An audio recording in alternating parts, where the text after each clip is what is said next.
In this video, we will determine if a given relation is a function using attributes of functions and the vertical line test. If you don't have any, you need to stop now and go get some graph paper so that you can copy down the examples in this lesson. Okay, first let's remind ourselves what the definition of a function is. A function is a relation where each input maps to exactly one output.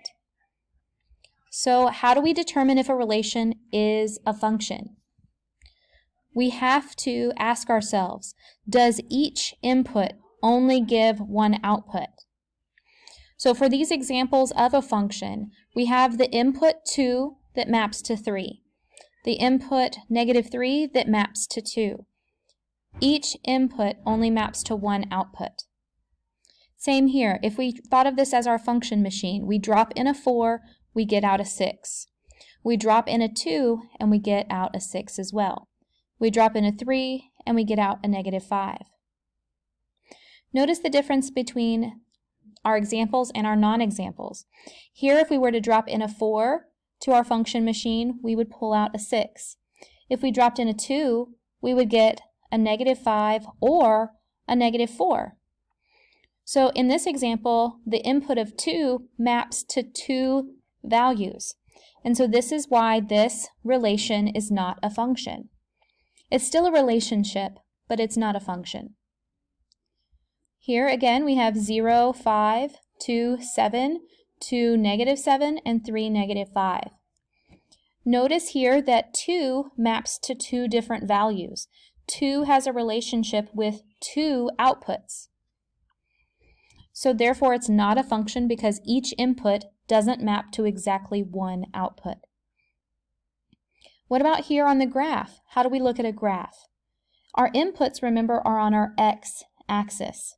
So if I were to look at the input here, I would see that it maps to not only this value, but this value and also this value.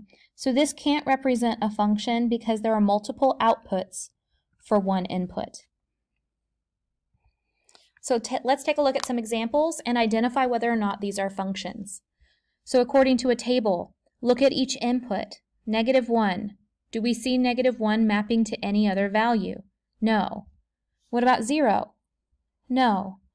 But notice that 3 maps to both 7 and 9, which makes this not a function. For this other table, notice we have -15 mapping to 12, and none of our x values map to another y value. So this is a function. Okay, taking a look at our sets of ordered pairs, we have -1 mapping to 7, and we don't see -1 mapping to anything else. -6 doesn't map to anything else. 1 only maps to 4. 4 only maps to 11. And 5 only maps to 11. So notice that it's okay for our y values to repeat, but it's not okay for our x values to repeat. This is actually a function. In this set of ordered pairs, 2 matches to 3, 3 maps to 5, 6 maps to both 5 and 3.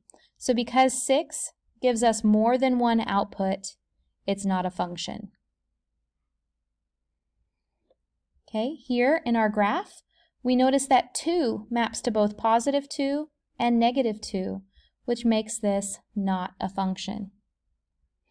Here, each one of our x values only maps to one y value, so this is a function. Here, each x value only maps to one single value, so this is also a function. Notice here, an input of -2 maps to +2 and -2. We have this repetition of our x values everywhere along this relation. So this relation is not a function.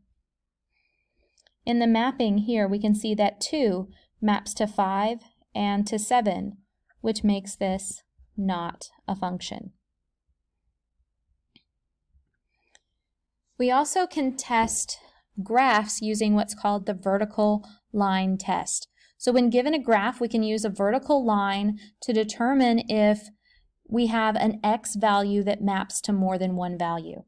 So if this vertical line passes through our relation more than once, it is not a function because that means that x value maps to more than one value. So we have some examples of functions here, and I have a vertical line that I can pass anywhere through that relationship, and we don't have any places where it repeats. Same thing here. That vertical line is only hitting that relation one time, which makes this a function at that one point, anywhere along this function. Even here, as we pass that vertical line, it only hits the function one time anywhere. As we look at our non-examples, notice if we pass that vertical line through at any point on here, except for the vertex, we have multiple points where our vertical line hits that relation. So this is not a function because our x values are mapping to more than one value. Here, anywhere along the circle, the vertical line is passing through more than one x value. So here at x equals 4, x equals 4 here as well. At x equals 2, our y value is both 4 and -4. Same thing here. If we pass this vertical line, it actually hits the relation 1, 2, and 3 times for the value of -3. So this is definitely not a function. And same thing on this last one. At +3, we have values at 2 and -2. So if it passes through at any place on the relation more than once, it's not a function.